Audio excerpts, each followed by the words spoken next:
Okay, first of all, I just want to start out with I wore my Star Wars pants today because it's May the 4th. So May the 4th. May the 4th be with you. I had to say that. Sorry. Okay, wait. This is going to be my way. Wait, flip the camera. I think this is better on the lighting. Yeah, I think so too. Yeah, because we were getting real weird lighting.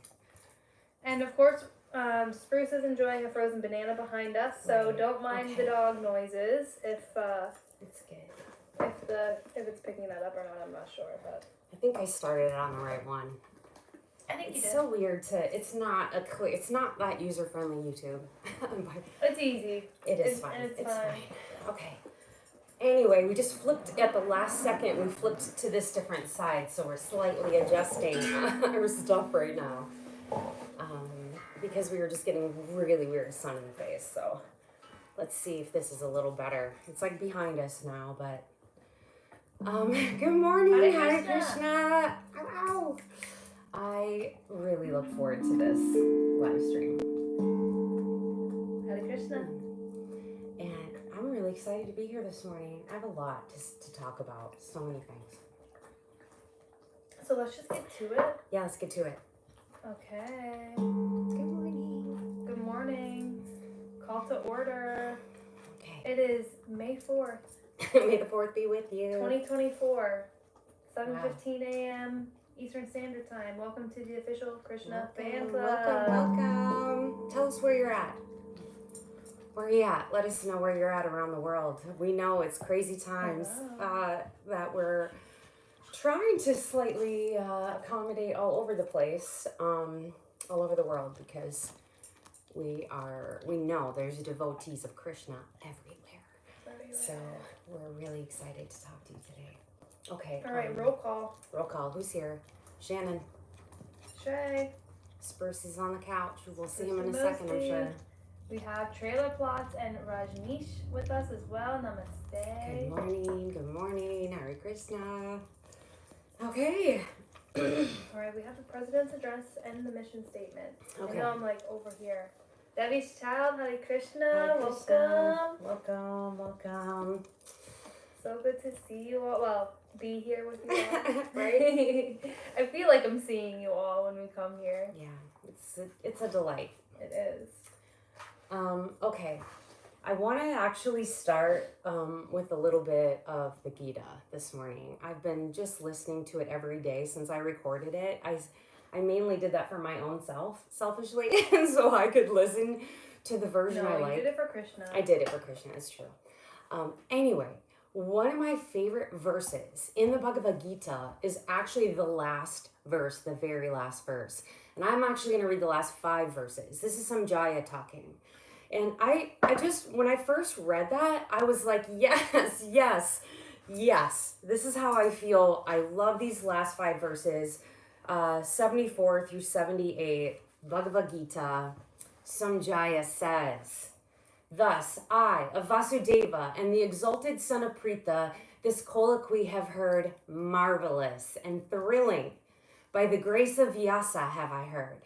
The supreme secret, this discipline from Krishna, the Lord of discipline, speaking it himself in very person. O King, as I recall again and again this marvelous colloquy and holy of Kasava and Arjuna, I thrill with joy at every moment. And as I recall again and again that most wondrous form of Hari, great is my amazement, O King, and I thrill with joy again and again. Where is Krishna, the Lord of discipline, and where is the bowman, the son of Pritha? There, fortune, victory, prosperity, and statecraft are fixed firmly." Ow, ow!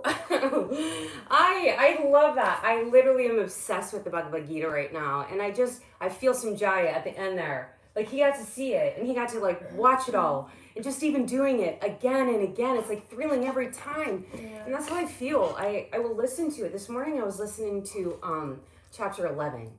And in chapter 11, that's where Krishna, like, shows his form. His ultimate form. Yes, his ultimate form. And you know, as we know, we've been reading about all that in the Srimad Bhagavatam. So it was especially good listening to it this morning. I was just like picturing that, right? And I love that verse because, first of all, Arjuna, he's like his reaction to it. He actually is like, I'm so sorry for anything that I've said. Like if I teased you or if I like was too friendly or too like personal, whatever.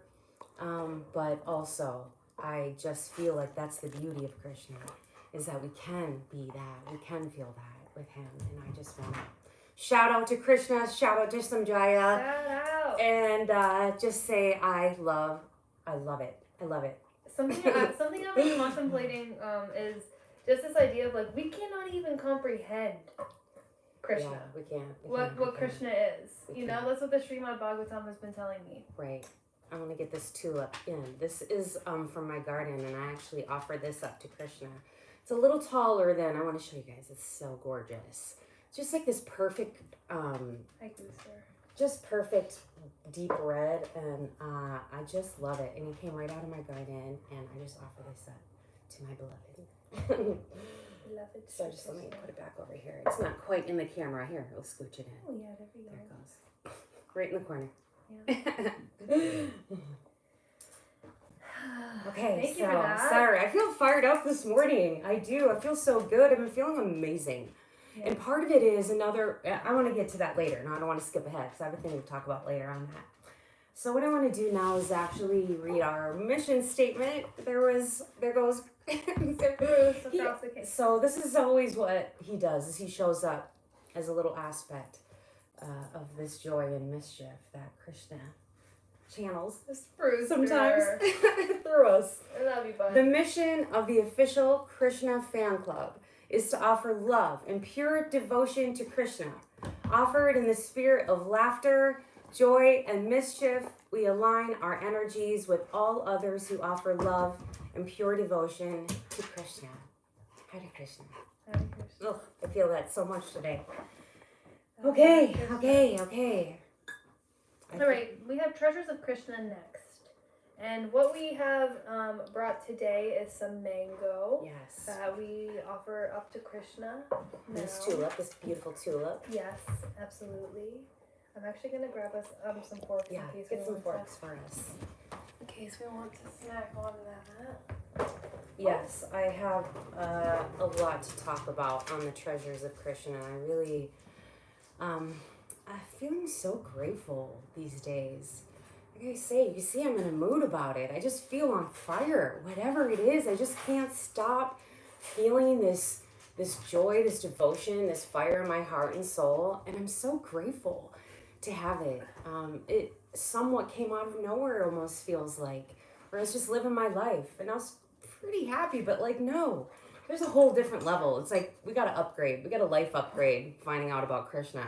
And I mean, it's a whole vibrational difference. I'm here for it. I was just thinking about that this morning. It's like I can notice a difference in my physical body. Yes.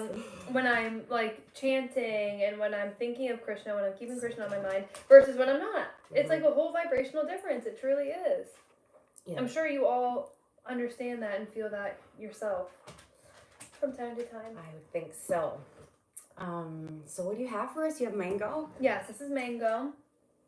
I'm not sure where it was grown, but I know that mango is big in India, and I know that Lord Shri Krishna loves some fresh fruit. Yeah, I love mango.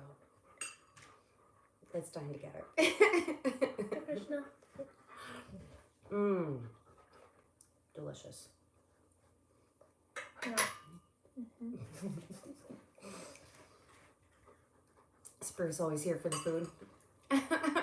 You guys notice how big Spruce is getting? If you've ever seen any of our other lives, thank you so much. If you're new, we just love Krishna, so we have a fan club. Right there, the three of us. Right? Spruce is getting giant, I feel like. He is. He's an angel. He's still an angel.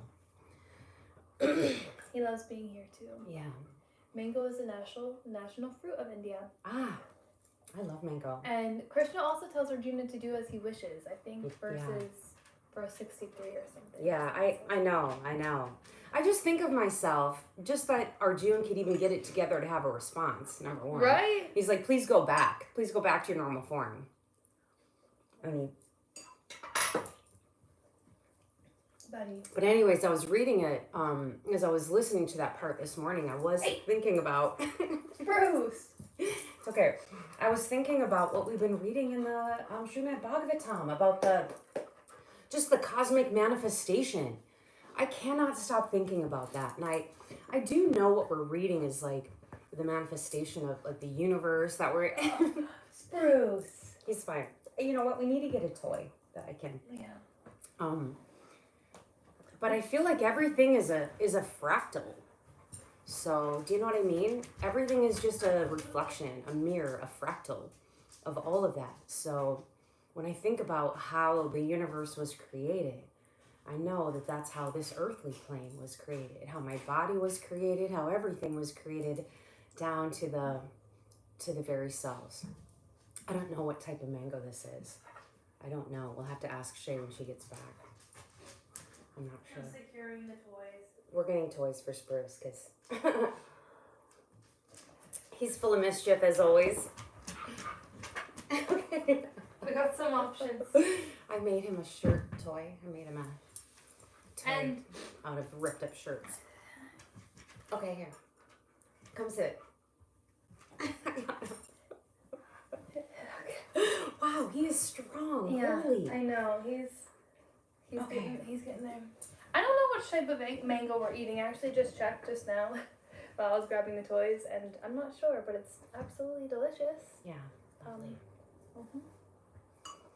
Okay, what was your question for me? I heard something. I don't know what my question was. I think I was asking about the mangoes. Oh. I was talking about the cosmic manifestation in the Srimad Bhagavatam and how it's just giving me just a different perspective about reality. Yeah. And I am so here for it. Yeah. It's so fascinating to me. And I just can't stop thinking about it. It's crazy. It's on my mind. I feel like a kind of a maniac a little bit at times. Like, what are you thinking about? And I'm like, well. Well, devotional, not maniac. Change that language. Yeah. Right? It feels like a good maniac, though. Maniac in a good way. Is that a thing? It says, actually, many people can't understand Canto 2. Canto 2 was a lot. I mean, I don't know that I wouldn't claim understanding of it. I'll say that. But it's so good that I want to understand it. I want to wrap my mind around it. And the vision it's creating in my head is so incredible. Yeah, the picture that it's painting is like so outstanding. We're going to read that over and over. Oh, yeah. And like I've been saying, during even the learned sages, right. Someone said. Yeah. So it's like, yeah. I'm absorbing the Srimad Bhagavatam, and I'm not going to claim to understand any of it, right? I'll say that when it's more talking in line of the story, that feels a little bit more comfortable to me, you know, when we're talking about Arjuna, when we're talking about the people that we're now familiar with, that feels a little bit more comfortable than when we're talking about the supreme cosmic manifestation of Krishna, because it even tells you, like, nobody can quite understand it. Yeah. So... It's crazy. It's crazy. It feels so cool that we're on Canto 3. So cool. Of all of what we've read so far, do you have like a favorite scene or a favorite thing that you think about?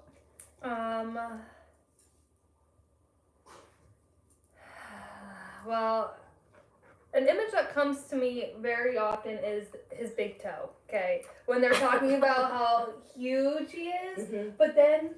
Okay, at the same time, I have this... He's going to keep doing that. He's going to keep doing that. Okay, so I have, like, the image of his big toe being, like, huge and, like, you can't even see it. But then do you remember that one line that's, like, he doesn't actually go over 9 inches or something? And so I have this, like... It's, like, a fan in my head of, like, the big toe, but then, like, super small but super big but super small. And I think that's, like, the whole point of that, right? Is, like... The zoom out, but the zoom in. Like, we are tiny, but we're large. Yeah. That's kind of what I was saying about a fractal. Yeah. Everything is a fractal. Yeah. Sometimes I think about that description of when he goes into, whose womb is that? Uttava womb to... Oh, yeah. And he's like a mini, I almost feel like he has like a a lightsaber. Like he's a little mini Jedi inside her belly, just like... Oh, protecting him from the... Right, and like this weapon. little tiny mini Krishna. Yeah, it's so interesting to think about all of that. When I think about... I know, he's got my watch. It's fine, he can have it. When I think about the idea of trying to meditate on the gigantic form, I can't get past the toe either. The bottom of the toe. It's too much. And someone says, he resides in our heart and our heart is 5 inches. Okay. And someone else says, your version of the Gita is cool. Yeah, the Franklin Edgerton I version. love it. I'm obsessed with it. And now it's on YouTube. She recorded the whole thing, so you yourself can go listen to the whole version. I literally listen daily. It's so good. I'm learning so much. It's so interesting to hear the same words over and over, but it's sinking in every time at a different level. So in chapter 11, he does his gigantic manifestation form. He shows to Arjuna. So that's what I went to, was what we were reading in the Srimad Bhagavatam about that. Yep. It's so good. It's so cool. Everything just keeps, I keep saying this, but everything keeps connecting more and more and more. And just the fact, like, somebody was talking about something. Oh, we were talking about evolution. And then I remember, like, his manifestation as a fish, or when he became as an avatar as the fish. And just, like, how everything connects back to the Srimad Bhagavatam is blowing my absolute mind. Everything. I know. Somebody will say something, contemplative about life, and it's like, oh, well, actually, Srimad Bhagavatam tells us blah, blah, blah. You know, like, it all is in there. It's so cool. It's so good. It's so good. Okay. So my favorite scene so far, and you already know because I keep ranting about it and I won't shut up about it, honestly.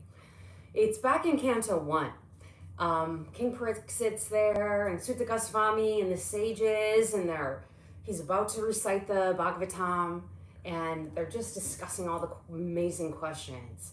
And suddenly in floats Sri Narada, and he says a lot of things, but the thing that he keeps saying to me over and over and over is this thing about how people come together or separate per the divine will of Krishna.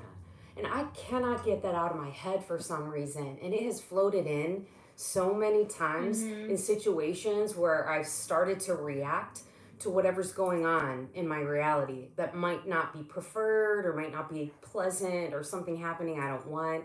And it's as if Sri Narada just pops in my head and is like, actually, don't worry.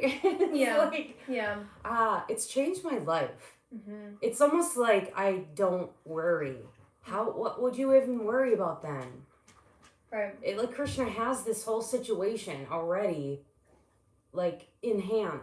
So anyone that enters my life or exits my life, I just have to know that's per Krishna's divine will, and there's no other thing about it that I need to actually know. And if I just trust that, easy. That line is so on par with, there's a verse in the Gita that I often say to myself, which is like, staying even keeled during pleasure or pain. And I say that to myself just Chapter this morning. 13 is in it right now. I got to that. Just this morning, I put on my shoes to take Spruce outside. It's kind of cold. I have like pajama shorts on, And I was like, oh, I don't want to go out here. It's cold. And then you know what I did? I took a deep breath and I was like, I am the same in pleasure and pain alike. It's just a sensation. It's simply, yes, he absolutely will. Here. I want to hear what you guys' favorite verses, parts, scenes from all of these sacred texts are. So please feel free to comment too, and we will read them aloud. Trailer Plot says, you should listen to the Sanskrit singing of Bhishma Stuti by Amaranda Prabhu. This is the scene where Bhishma says his final words about Krishna. Okay. From Canto 1. That was an epic. That was epic. Too. That was epic. Yeah. I loved that part. That was. When Krishna comes at him with the wheel. Yeah. So good. That was good. And I love... You guys know that I've been listening to the Wisdom of the Sages podcast for like 4 years now, okay? So I have had this stuff like kind of subliminally sinking in for 4 years. Right. And the fact that I'm like grasping it and getting it, or like, I know that part. Right. It's like... It feels so yummy. I'm trying to have this not and go right on your face. And I know that that's like not even the whole point. I don't think is to like really know. It's like to know it here, to act upon it like from within. Yeah. Well, we were talking about the change in vibration, my physical body. I almost feel this sense of joy and bliss. It's amazing. Yeah. Ugh, I'm here for it. Okay, so actually that kind of goes to our next segment. We have been talking about treasures of Krishna, and actually what I brought today, it's like show and tell day. Like months back, I bought this amazing book. Okay. Almost a year ago. Yeah, this book is incredible. I saw this woman, Nalima Chitagopikar. I'm saying her name terrible. I'm going to post it under the description. And she was on the Ranveer show, which I watch a bunch of that, like on Beer Biceps. Have you ever watched those Ranveer shows? Yeah. Okay, she was on there showing this book, and I was like, I must have this book. And it's, first of all, it's stunning. I am obsessed with it. All about Shakti. And I learned a bunch about the goddesses through just reading this amazing book. But she has a whole section on Radha and the Gopis. And actually, that's what I want to talk about today, is that about Radha and devotion and love and the Gopis. And who are they and what is their role? And as we start to absorb all of this that we've been reading about, I feel some extra connection to the Gopis, just being in a female body. Yeah. And so I just want to talk about Radha a little bit. And what is that feeling of devotion, and how does everyone else tap into that? I feel like because I'm in a female body, it's easy for me. And actually, as Krishna presented himself to me as my beloved, I feel that. And so I just want to read a little bit out of this book. But what do you think about that, Shae? What do you think about talking about Radha and the Gopis? And I want to know what everybody thinks. Yes, I love it. I love it so much. Another scene from the Srimad that I always go back to is when he's leaving. Yes. And the Gopis, and he gives them that little side smile and just a glance. Like I think about that so often, how sweet that must have felt as well. And I feel like I am one of them. Yeah. Yes. He's leaving Hastinapur, and the women go up on the rooftop. Yes. And they're gossiping about him and saying how beautiful and perfect he is. And he just glances at them. And it's just like he slightly smiles. Yeah. I'm dead. It's like And there's an image of him in the Srimad of him doing that. Yes. So that is an image that comes to my mind often. Is just like the sweet glance, and I feel like that's what Krishna does for all his devotees. Like when you give him the energy and when you hold him in your heart, it's just like you have that glance. Yes. You have his little smile. It's my iPhone background. That. Yeah. I love you. So I've had a couple different times where I've really felt this idea of divine love. What I feel like maybe this idea of Radha Krishna is. But I want to... As you have your divine love here. I know, right? He loves to play with my mom, I swear. Does. I know, he's chewing on me right now. Really sweet. Anyway, I'm going to read a little bit out of this beautiful book called Shakti, talking about Radha.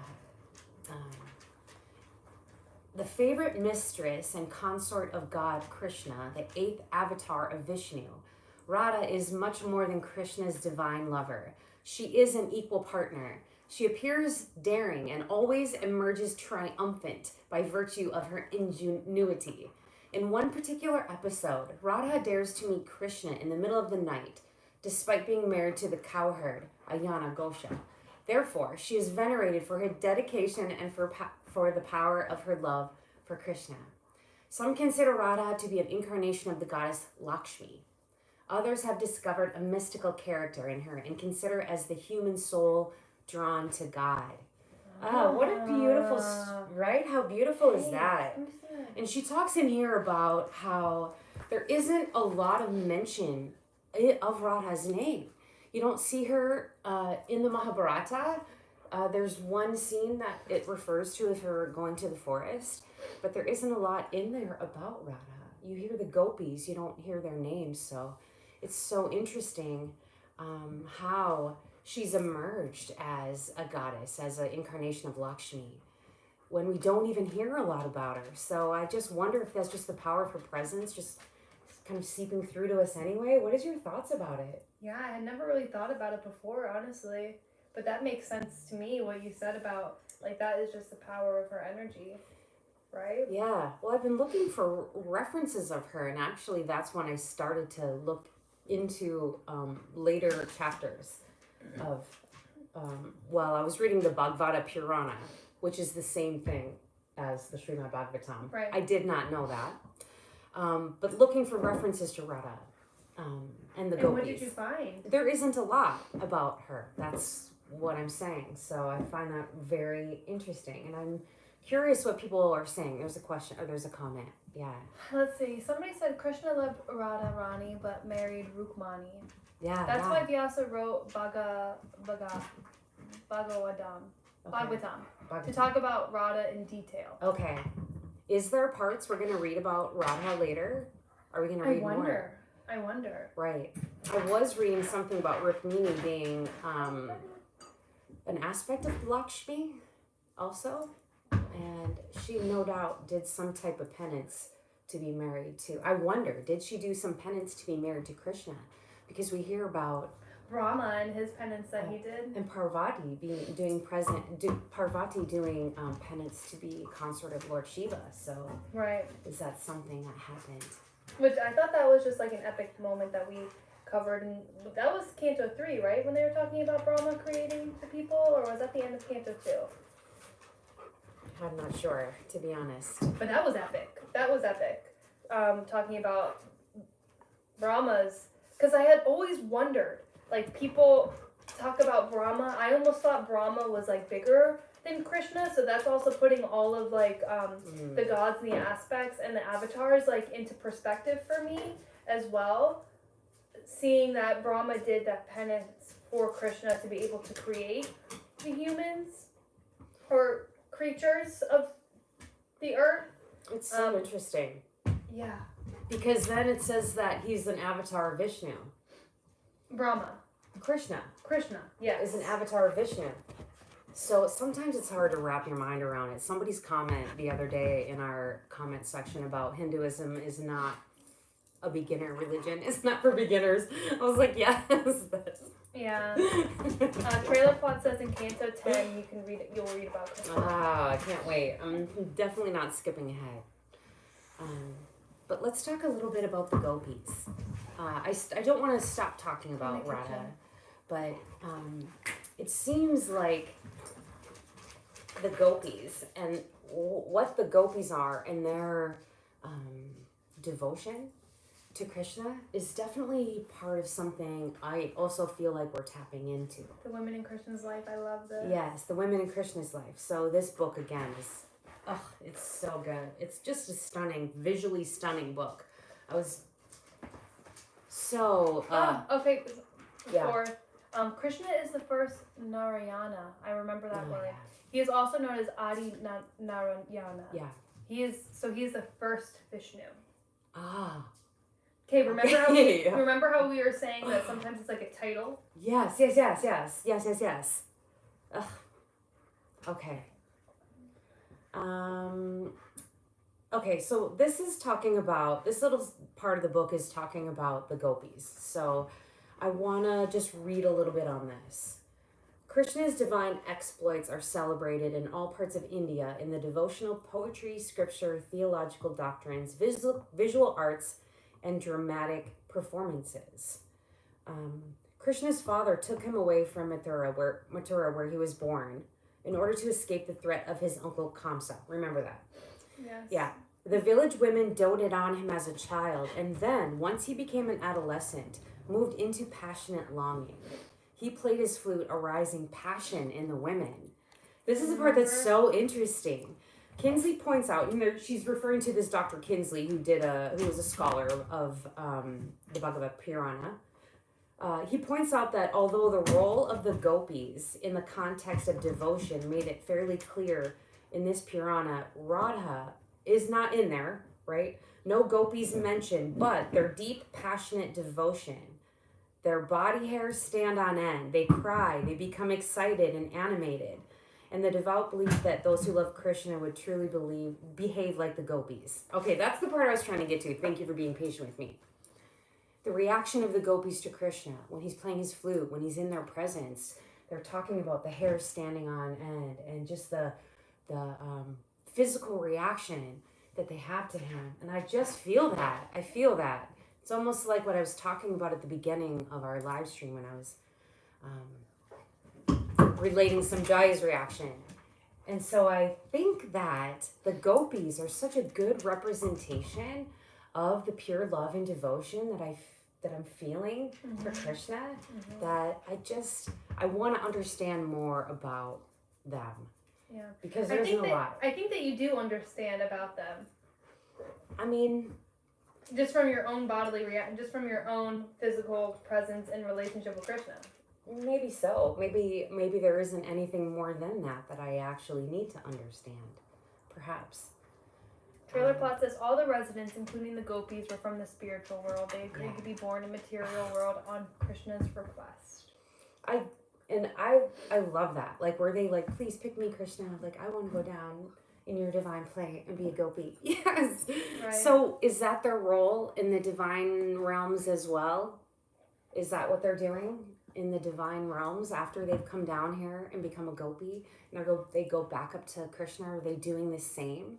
Which, this is like a whole other side note, but just the description of those in the spiritual realm from our last video, and just how it's so connected to the Pleiadians, their blue skin, their jewels, their yellow robes, right? I believe they're in yellow robes. Yeah. It's just like, it's so crazy to think about. That is something that blows my mind, thinking about the spiritual realm. And I listened to the Wisdom of the Sages podcast, and Kastuba Das said something that really resonated with me that I just want to share with everyone, which is, he said when he has thoughts that aren't resonant of the consciousness of Krishna, he says, we don't think like that. You know, he's like, I put myself into the spiritual realm and I remind myself, like we don't think like that. No, those thoughts, those feelings, they don't belong here, and that you can be gone now. And I think that's so, I think that's like such a strong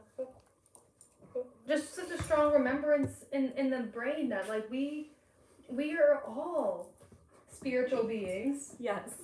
And we get to decide what our consciousness and what our energy resides. And so if we choose to hold on to that connection to the spiritual realm, I think that we can. I think that we can. And using that as a reminder of where our thoughts should be, and knowing that we're not the brain and that we get to decide, I think that's so powerful. Oh, I love that thought. Yes, the pastimes of Krishna is eternal and is happening even now, Trailer Plot says, and it's true. It's true. It's right. And I don't know, I keep coming back to, we can't even wrap our mind around it. We can't even. It's hard to wrap your mind. So, is it true that whatever like joy and bliss I'm experiencing just as a human being on earth, Krishna is experiencing that through me? Is that the case? Somebody respond. Yeah, someone respond, please. When I think about, even when I was just reading in the Gita this morning, or listening to in the Gita this morning about, just put your thoughts on me, your devotion on me, everything you do for me. And it does feel like, am I playing out this reality in this body so that he might experience life through this person, this character? He's a silent observer. Yes, it says, okay. And Devi Child said, when Brahma created the bodies of living beings, where did the souls come from to occupy those bodies? In what form did the souls exist before that? Yeah, where? Great question. Wow, that's a great question. Someone can drop where? that answer. I guess Does it explain that? Maybe we haven't gotten to that part? Maybe we haven't gotten to that. Or maybe... Because I don't know that answer. Did they came from the same source? Wow, Yeah. Okay, so is it that Brahma created all of Earth? I mean, yes, but not just, obviously. Right. This is just one playground. This is just one play that we're in right now. But there's many, as we know. We've been reading over and over. There's many. Okay. No, it's not really for us to get, like we were saying earlier. Even the sages spend their whole lifetime thinking about this. So it's okay if we can't fully grasp it, I feel like. Oh, yeah. And I just want to go back to like the love and devotion of the gopis and the whole point and purpose of that. It's so interesting how they're depicted as having like a almost, they're saying like the sexual pleasure, like the sexual like attraction to Krishna. And I just find that so interesting that it's even put that way.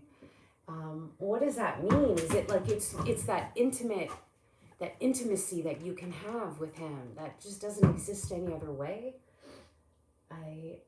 That makes sense to me. To me, it's more like this. It's like you have a beloved in your life.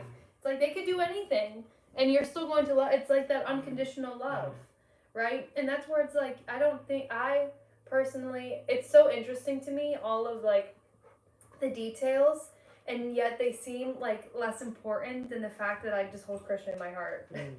Even reading the Srimad, like I love it. It's so stimulating to my soul, and at the same time, just knowing Krishna is enough. Well, it's a gift. Feels like such a gift, especially I've spent a lot more of my lifetime without. They said you'll get the answer in the Bhagavatam. I can't wait to get to Canto 10. How did the souls get trapped in Maya for the first time? Yeah, how did they? God, someone answer that. How did they get trapped? That's a good question. So trapped, interesting. I want to use a different word than trapped. Chose, right? We chose. We chose to. We get stuck in here because we forget who we are once we get down in here. We think this is us. Yeah. For one thing. But yeah, how? Which, how liberating to know that it's not. That I'm not this body, and I'm not just like these things that are surrounding me. Like this will be gone in a freaking flash. In a flash. Yeah, well, time flies. I'll say that. Time flies. Krishna says, in whatever way people surrender unto me, I reciprocate accordingly. I like that. And so I think that's where the gopis have that unconditional love. Yeah. Right? And so if you have some unconditional love, well, then he's going to reciprocate that back to you. Yeah, I'll take that. That makes sense.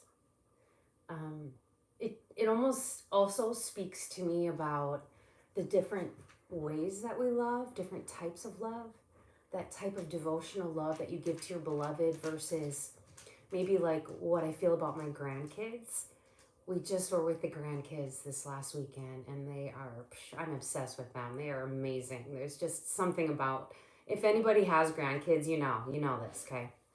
That's a different type of love. That's a different type of unconditional love than it is that I feel for my beloved. So are the gopis also kind of channeling that and showing us something about that? What does that mean for me? What does that mean for us if we can relate to God in that way? It's like mind-blowing a little. It's just, Well, and everybody has, Krishna is your best friend. Krishna is the beloved. Right. Krishna is your son. Krishna is your... Yes. Whatever. Everybody has their own relationship, and you're right, each aspect has that, has the unconditional love, but maybe in its own, like, special version. For me, I have an image of Krishna and I hooking arms and just, like, causing mischief together. But, like, positive mischief, Yes. We're skipping down the lane together, and we're side-eyeing, glancing. Yeah, I've definitely had that too. And like he'll like making funny comments at me, and just teasing me a little bit about my stupid human things. If our souls are a part of Krishna, Debbie's child, you're coming in the deep this morning. Questions. Right? I love this. If our souls are a part of Krishna, what made us think the pleasure of Maya is greater than the bliss of Krishna? Well, I think that it was partly. This is just my initial reaction to that question. I think that you'll get your answer in the Bhagavad. That's always the answer. Yeah, that was always the answer. I'm sure it'll be said in there. But just my initial thoughts about that or we came here to evolve our souls. That this is all part of it. Yeah, it's contrast. Meaning we can't. And that everything is Krishna, including Yeah. the Maya. And so appreciating Krishna and finding the bliss in Maya maybe is maybe part of it. Yeah, like you can't know reunion until you know separation. Right. Just like our lives spent without Krishna, and now having Krishna, it's like the reunion. Like we wouldn't know what it was to not have Krishna if we wouldn't have left Krishna. But even though Krishna is in everything. Right. It's just, again, it is hard to grasp. Ay, ay, ay. The earth has seen many Kali Yugas before. Like the actual earth? Like this earth? That's what Trailer Plot said. You know, they say, that we've only dug 6 feet down into the earth. We don't even know about our own earth's history and the peoples, the ancient peoples that lived before us. But, absolutely, it seems like that's what we're reading about in the Bhagavatam. Seems like that's the kind of stuff we're reading about. And so, SG says, Devi's child, answers of those questions are perfectly given in Vedanta. Yeah. This is where the knowledge seems like a lot. It does. And that's where I come back to. I got a 5-inch Krishna in my heart. Right. And, let me just dance around with the Gopis. Yeah. It's like, there's literally 1,000 books to read. 1,000 books to read, 1,000 things to know. You know? If we have, another banger question. If we had access to Krishna's intelligence because we are a part of Krishna, wouldn't we have been able to know that Maya is illusion? Well, I think that's the trick of illusion. Yeah, I think that's the magical trick of illusion. He says that in the Gita all the time. His magical trick of illusion. He says he is the field, and then he is the field knower. I just read that this morning. I was literally just reading that in the Gita this morning. Again, listening to it. 10, 11, 12. It's so good, but I think it's 11. He starts out with that. Yeah. Yep. Okay, wait. Maybe it's 12.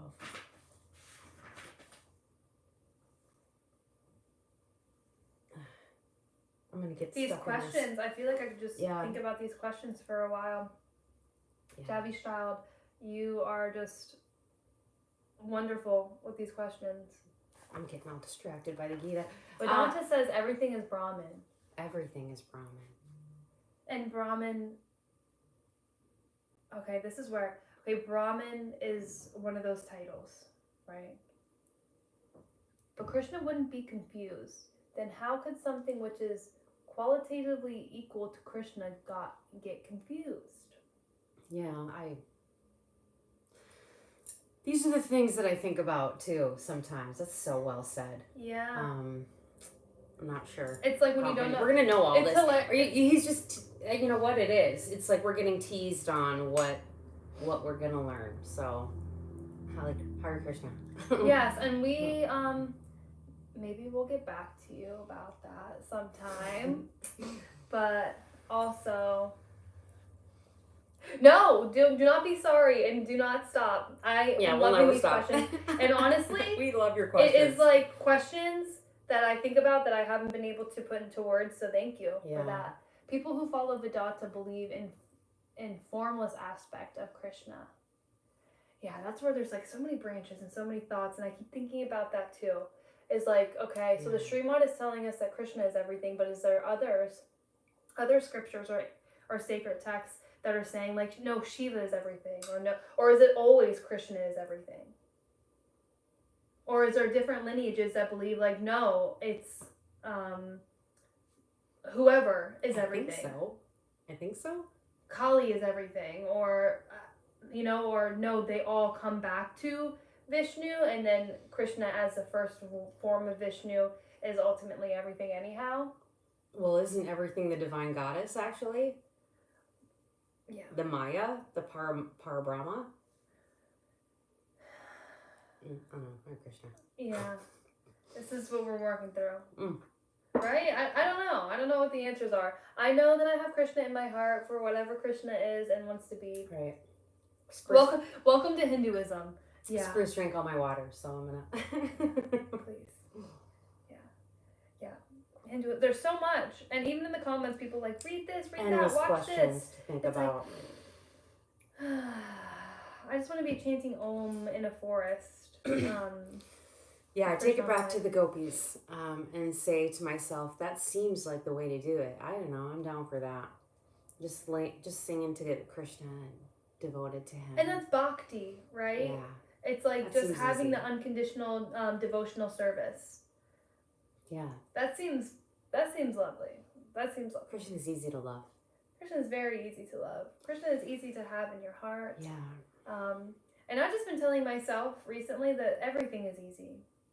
Right? If I want it to be, everything is easy. Some people live happily in illusion, but when reality, death is about to hit them, they become absolutely bewildered. And I think that is the aspect of just yoga in general that really appealed to me, was like this removal of the fear of death, like knowing that this is not actually who I am, this body, that I'm a pure spirit soul and that I never die. That is something, it's changed my life, and it's changed how I even think about anything. And just sometimes I can be a little bit aggressive about death, I suppose. I was just saying about Spruce, like I love Spruce so much. I have unconditional love for my dog, but like he's gonna die, and he'll die long before I do, unless circumstances choose otherwise. And it's just and somebody's like, oh, don't say that. It's like, well, that's reality, right? I mean, you will die eventually. Will I be so super sad? I'm sure. But knowing that you're never actually leaving, and that we're actually just the same, and that is so comforting to know. Right. Please be chanting Om in my ear, because Krishna says what I'm thinking about at death, that's where I go to. Yeah. Hare Krishna. Okay, Brahma equals Sada Shiva. Krishna Vishwarup equals Sada Vishnu. Yeah. I don't know. Yep. Should we go on to Auspicious Deeds? Yeah, let's go on to Auspicious Deeds. Deck? I don't even have it. Okay, that's okay. I did forget it. But we are going to look up some Auspicious Deeds. Because this is going to bring us, maybe root us back down into our current earthly reality. Auspicious Deeds. Well, the whole thing about the auspicious deeds and the devotion of just doing good for your fellow mankind, your fellow person, I feel is sometimes enough. And sometimes all we can get to is just be kind to others. And if I do that in a day, it's worth my day, still good. Even when I fail on 50 other levels of my humanness. My humanness gets to me. Man, the astrology's been wild, everyone. Let me just say that. All right, well, since both of us were born in Minnesota, were you born in Minnesota? No, were you born in Minnesota? Yes, I was. I was born in Minnesota. Okay. We both were born in Minnesota, and this is one that popped up. This is on theweek.com. I don't know how. Anyway, Minnesota community comes together to harvest crops for injured farmers. When Minnesota farmer Scott wasn't able to harvest his soybean crop, okay, now I'm like, anyhow, beside the point, more than a dozen people showed up to get the job done for him. He was seriously injured when he swerved to avoid hitting a puppy in the road. He went off the road, ended up breaking his collarbone, shoulder blade, 7 ribs, cracking 2 vertebrae, sustaining a collapsed lung and concussion. Doctors said he wouldn't be able to get on his tractor for several months. Word spread in a population of 198 town, because that seems pretty small, of what happened.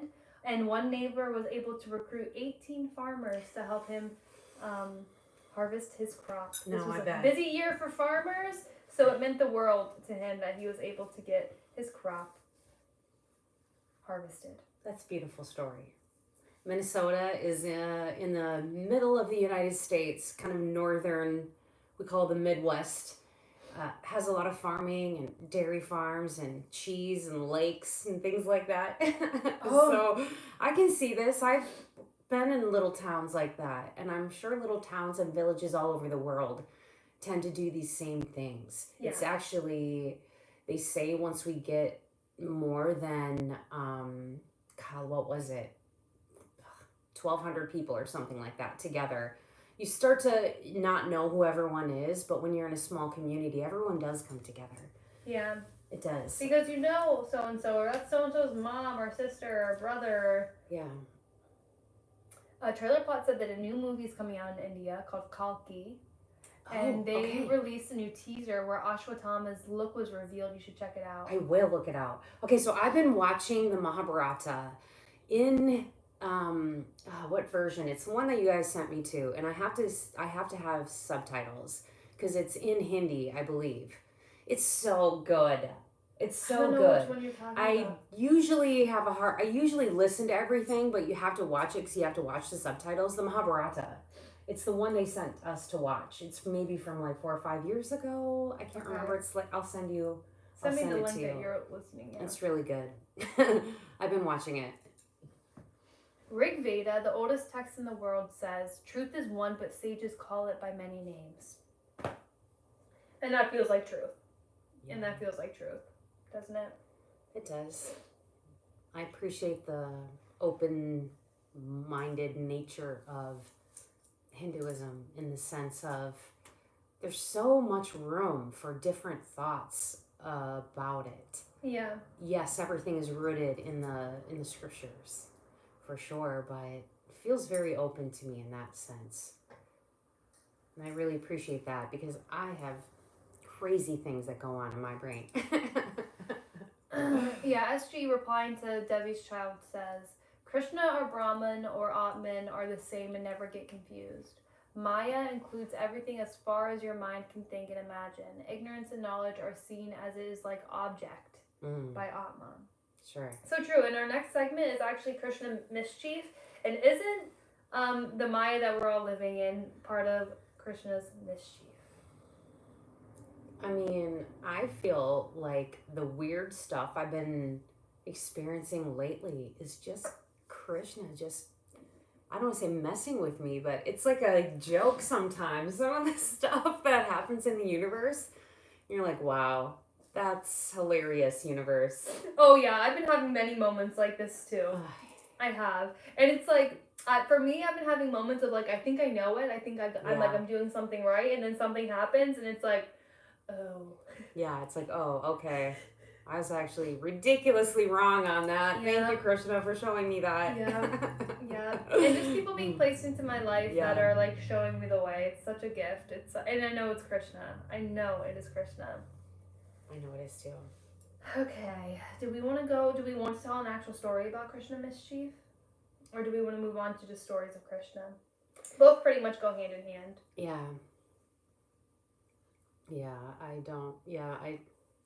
These are the things I wonder about myself. It seems like it's both beyond comprehension and it's easy to live as a human being.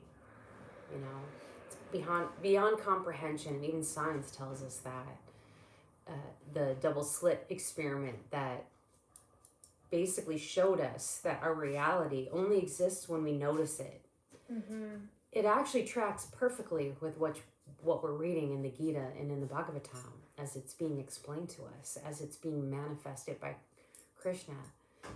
It's like we only exist because he like glanced our way to create this reality. So when we think about all these deep questions, it boggles the mind because we don't even know what this is that we're even in right now.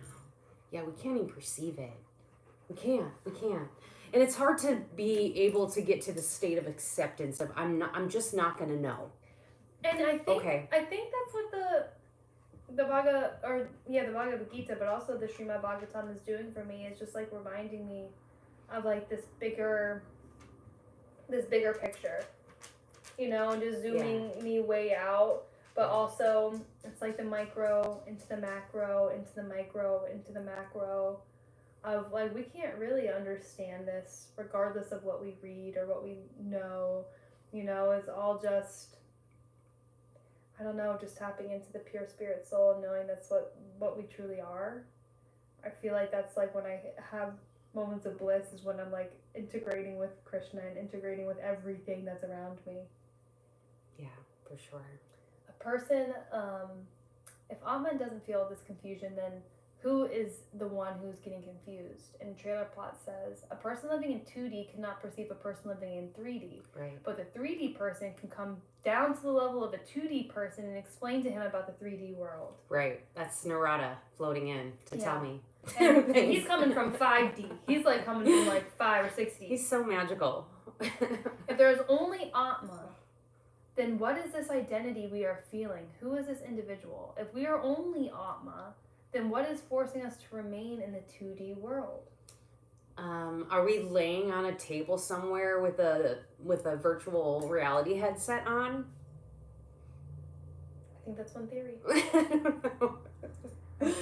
We wouldn't know. We wouldn't know. We couldn't know.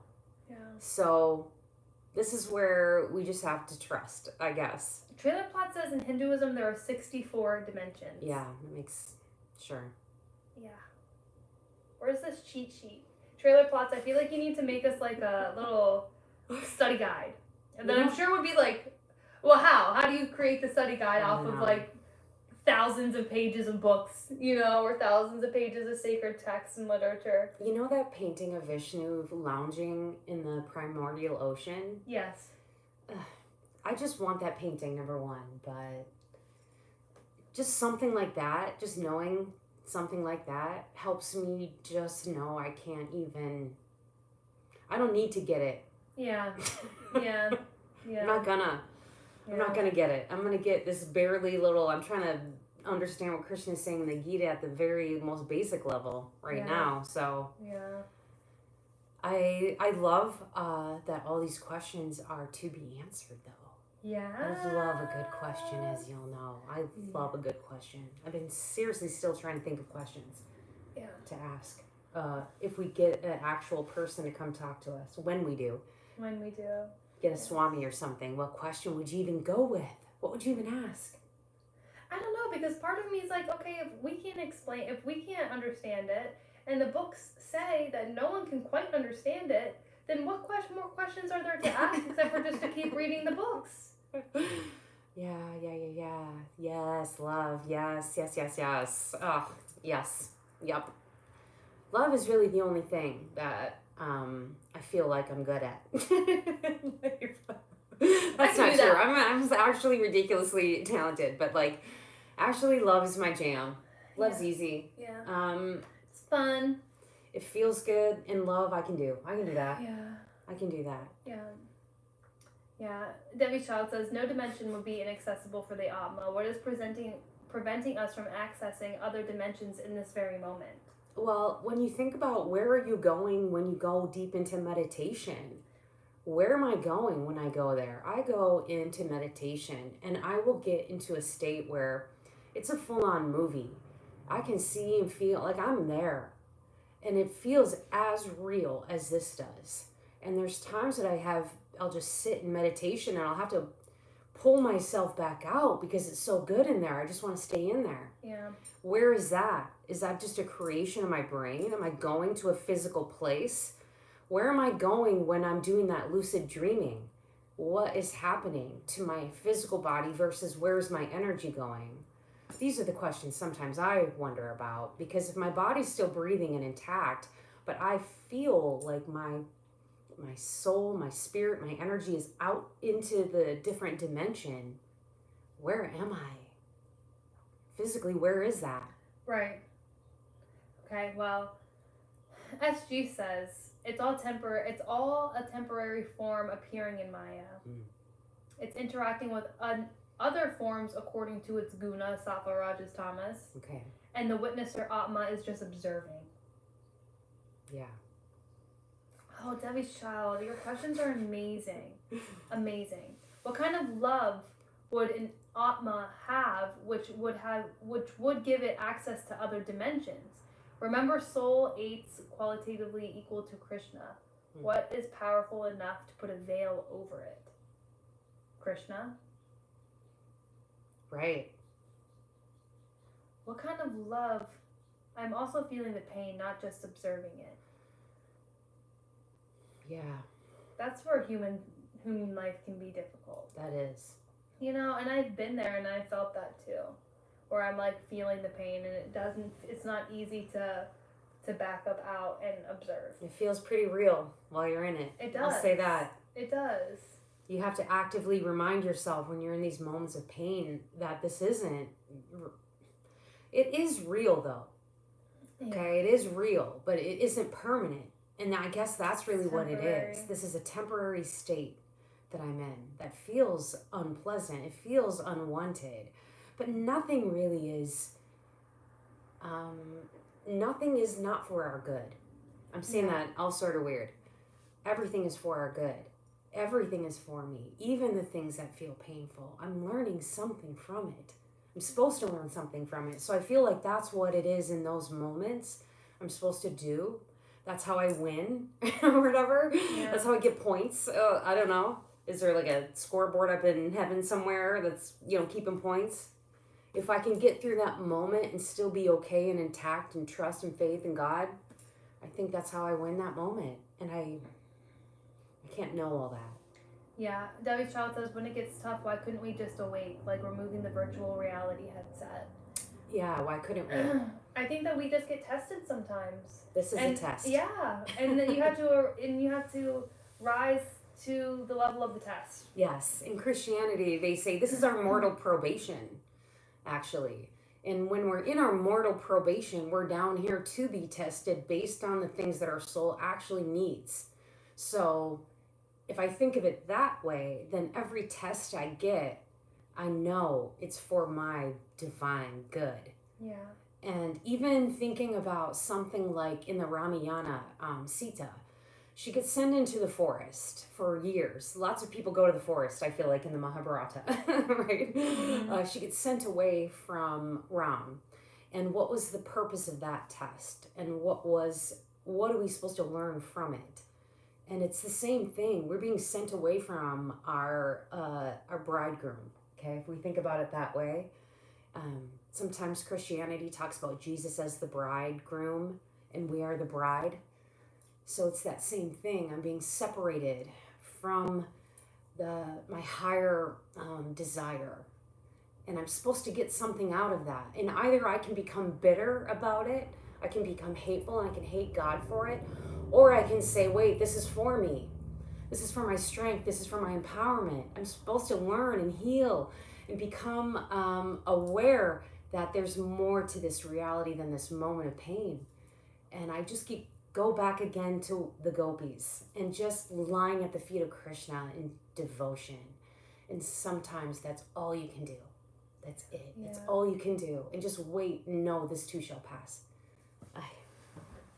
And I send you so much love, Debbie's child. And please do not apologize.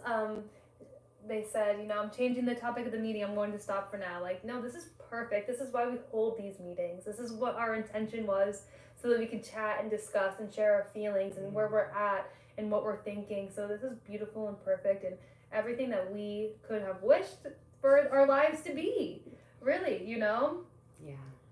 We cannot see the sun because of the clouds, but the clouds were caused by the sun itself. Yeah. Trailer Plot says, and I think that's so perfect. Well said. Well said. Yes. I love you guys. I love these conversations because it makes me think too. Yeah. It really is making me think. Are you just flipping? Well, I did want to read a part of the Gita. I know that's in our next section, and I know I did read a little bit already, but obviously I can't get enough of it. One more thing. Yeah. Never just one more thing, actually. Yeah, no. SG says, Debbie's child. A person dreaming a dreaming person sleeps create a world in their mind. You become many, everything in your dream. Example, 10 humans talking in a dream is a dreamer only. Different form your mind takes in dream is the power of Maya. Yeah. Okay, so where I'm going to read is, I'm in the Gita, chapter 11, verse 28. This is just after Krishna has shown his whole ginormous, I'm just making words up now, form, and they're discussing. I want to make sure I know who's talking here. This is Arjuna talking. As the many water torrents of the rivers rush headlong towards the single sea, so yonder heroes of the world of men into thy flaming mouths do enter. As moths into a burning flame do enter unto their destruction with utmost impetuosity, just so unto their destruction enter the worlds into thy mouths also with utmost impetuosity. Devouring them, thou lickest up voraciously on all sides, all the worlds with thy flaming jaws, filling the radiance, the whole universe, thy terrible splendors burn, O Vishnu. That's an image. Yeah. Yeah, that's an image. It feels like when we were talking about this idea of like, what is this reality? It just comes back to Vishnu laying in the primordial ocean in my head in some ways, and we're floating around his eye right now. I don't know. Like, nothing is coincidence, and I swear, like, as I opened my eyes, the candle went out. I was like, where is that smoke coming from? And the candle went out. The incense just burned too. Yeah. I believe. Yeah. So. Yeah. Debbie Shah says, is there any state like sleep or awake for Atma? Isn't it only for a physical being? Trailer Plot says, our body is like a tree and there are two birds on it. One is our soul interacting with material world, and another is the super soul, Krishna, just observing everything the soul is doing. Why is the soul doing anything? What made the soul think it needs to do something? Maybe it just wants to do something. Maybe it's that supreme enjoyer deal. Right. Where the soul just wants to enjoy. I loved in the last canto, or maybe it was in the end of canto 2, I can't remember, when they were talking about how the humans came to be, and our tongue and our skin. Yeah. And how it was because we desired to taste something, we desired to see something, we desired to feel something, we desired to whatever it was that all of our, senses and organs were created for. But who are the we? Yeah. Who's the we? Yeah. Right. That is the question. Yeah. Vishnu? Krishna? Yeah. I don't know. It doesn't always come back to Krishna. I feel like the answer always comes back to Krishna. Divine Mother? They say divine. We're in her illusion. Yeah. Yeah. Maybe we're right there with you, friends. Maybe we've already done this and we just are. It was so good. Yeah, the ego. It was so good. We just decided to do it all over again. If it keeps happening, creation, destruction, and universes. This is just the pastime. Isn't that what you keep all telling me? This is just the pastimes of the Lord. Right? Just the Leela. And it's happening right now. I love Trailer Plots when you said that. Like, in this realm and in others, like, it's happening right now. Yeah. I don't know either. I don't know either. I'm trying to figure that out. What I do know is that I'm a divine spirit soul. That's what I know. Yeah. I know that my soul has chosen this, and what is the term? I think it's bodhisattva, a person who continues to come down to earth until every soul is liberated. And okay. I think that's, please correct me if I'm wrong, and if you know the actual term, I believe it's bodhisattva. And I just feel like every person who is coming to earth, period, is here for the liberation of everybody else. All of our energy is moving towards that. If love is the only thing that can conquer all, like, that's what we're all moving towards. And all the evil, all the good, all the whatever, is just a compilation of all the energy that's moving towards this bigger thing. And like someone said earlier, how the earth has experienced yugas time and time again. Like, that's just what's happening, and it's going to continue to happen. What about the sages that don't die? Isn't there a couple immortal sages, or fairly kind of immortal? Not totally immortal, because everything dies, but aren't there some sages that are walking around from back in the day? Yeah, where are they? Where are they? I think a couple people were granted being able to live continuously. I heard about this 4-year-old boy who's alive right now, who's like giving classes, who is apparently an incarnation of a sage. I haven't watched anything about him, but I just heard about him, and I want to do some more research. Do you guys know about this 4-year-old boy? I don't even know exactly where he's at. Well, the Tibetan Buddhists go get their go get a different body, and they leave little clues on where and who they're going to reincarnate as, and then they go find them. So is it that he could be one of them. I'm not exactly sure. I probably shouldn't have spoke without actually knowing the answers, but I just heard that. And who is this little boy? Maybe we can have him on. Maybe he can be here and answer our questions. I don't know. Yeah, 8 immortals. Okay, who are the immortals? How cool is that? And what a cool role that is. Imagine just sitting down here with us this whole time. I see someone like, ho, ho, ho, wow. Ho. It's like the Mormons have the 3 Nephites. Okay, there's a story in my old religion about these 3 beings called the 3 Nephites, and they are roaming around the earth allegedly forever. Doing what? Just being helping, here? Well, guiding? Yeah, kind of like to be anytime somebody needs their help or whatever, they'll show up. So the immortal sages, do they show up and help people on occasion? What are they doing? What are they even doing? There they are. Okay, there's the names. What are they doing? Oh, Hanuman? Oh, Hanuman, that's right. Hanuman is an immortal? Yeah. Oh, Debbie Child. Is the ego the one who feels the pain and the happiness? Then is there 2 of us? One with Atma and the other one is ego? I'm getting confused more. I do think that a lot of what we feel is filtered through the ego. I do. It's that one lecture from Swami Sarvapriyananda when you talked about the 4 states. So it's like the self, the dreamer, the deep dreamer, and then there's like, we don't even know that 4th one. Yeah, whatever. It's that whole, I have a hard time understanding. Vyasa is also one of the 8 immortals. Okay. I'm going to say other names. Markandeya. Okay. Ashwatthama. Okay. Yeah, he got cursed though to roam around and be basically shunned by mankind. I think I got that right? Bali Chakravati, Hanuman, Kripayacharya, Parashurama. Okay. Vishana and Vyasa. Someone said, when I look at a beautiful woman, this is one of the proofs the existence of God. Any beautiful person, I feel that way. Yeah, I do too. Yeah. Look at a newborn baby, I feel that way. Look at my grandbabies, I feel that way. Coming here and reading your questions make me feel that way. Yeah.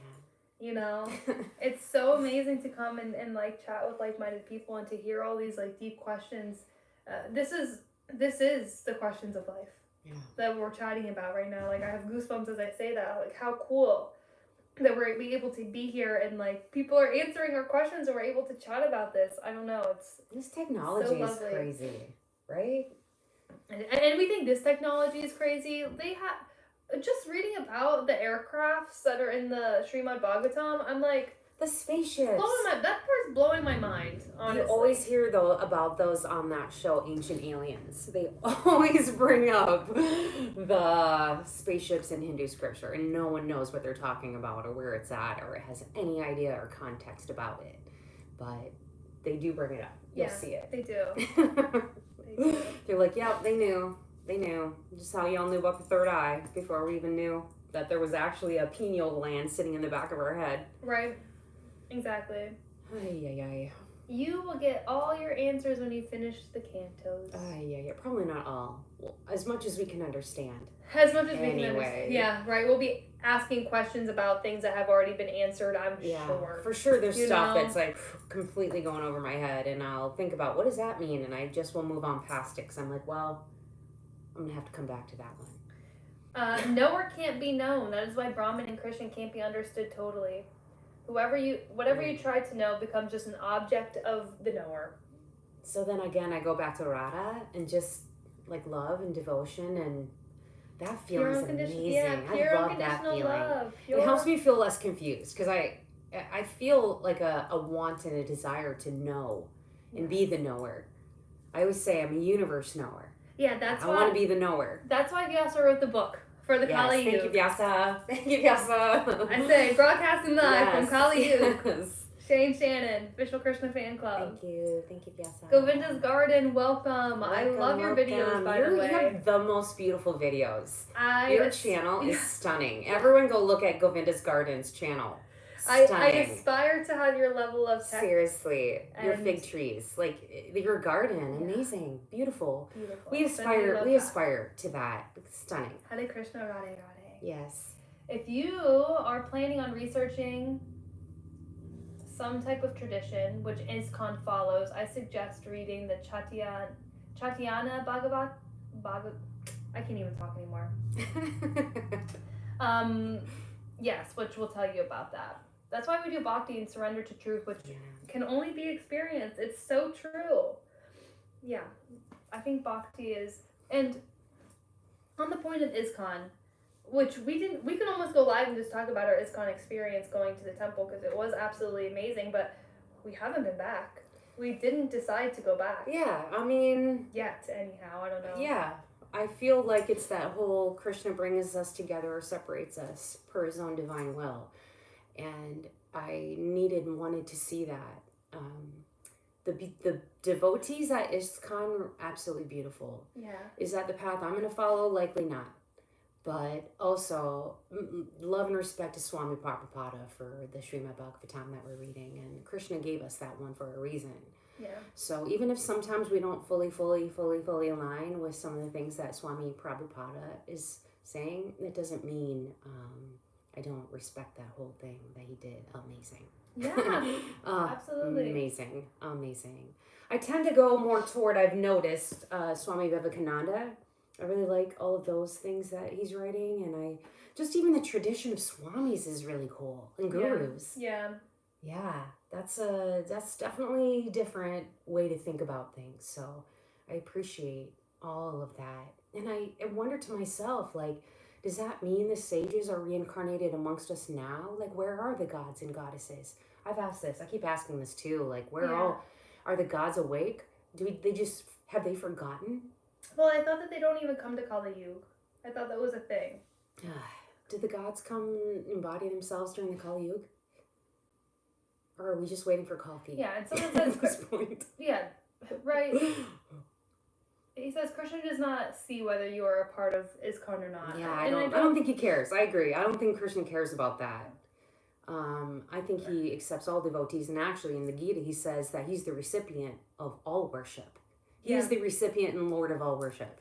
So, however, it's easier for you to tune into and connect with God, Krishna, the universe, that's the way you're supposed to do it, I feel like.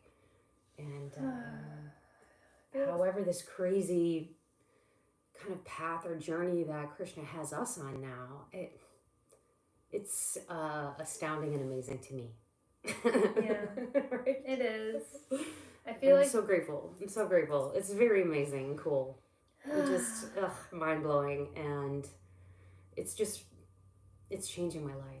I feel like we should all take a deep breath in the name of Krishna. Maybe place your hands on your heart and just inhale.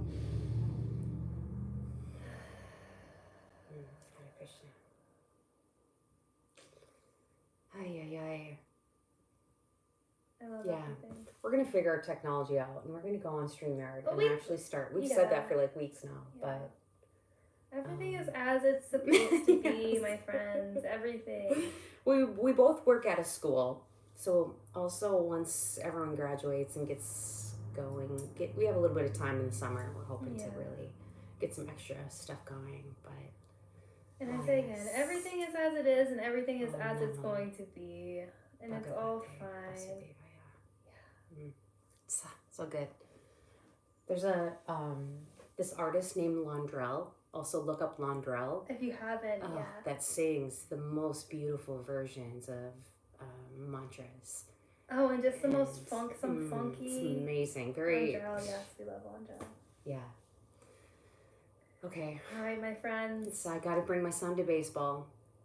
So it is time to go. Back to the human game. I love you all so very much. So much. We're all one. Thank you so much for being here and sharing in time and space and energy with us. Thank you, Govinda's Garden. Amazing. Go check out Govinda's Garden's page. Yes. Again, thank you so much. Everyone that comes and shows up and talks to us. We're so grateful. We have no idea why you're talking to us or listening to us whatsoever. We almost have no idea why we're talking, you know? But thank you so much. We do I think actually Krishna, know. actually, We do know. Krishna brought us together, so thank you. Oh, here comes Spruce for the end. Come on, come on, Sprucey. Let's say goodbye to everyone. Oh, I love you, bud. Hare Krishna, everyone. Hare Krishna, my friends. And until next time. So, yes, our next official Krishna Fan Club will be, well, let's see the date. Yeah. And it's my birthday month, and I just want to say, that's amazing that that whole thing. I forgot to even talk about that whole thing. Oh, yes, I saw the comment. Narsama. So we're in June now. For our next official Krishna Fan Club will be June 6th. June 6th. Around 7 a.m. Eastern Standard Time. Please join us if you'd like. Oh, wait, or am I in July? Oops, sorry. Well, we'll put a thumbnail up. I believe it's actually June 8th. In the meantime, Canto 3, we're starting. I'm super pumped. Oh my gosh, just the chapter titles alone of Canto 3, Part 1. Part 1, you know there's 2 parts in Canto 3. Yeah. I cannot wait. Okay, June 1st. That sounds like it. All right. Percy sends his love. Let's Percy go. Okay. Hare Krishna, my friends. Come on, buddy. Come here. We love everyone. Love and blessings. Chris. Healing. Everything. He's like,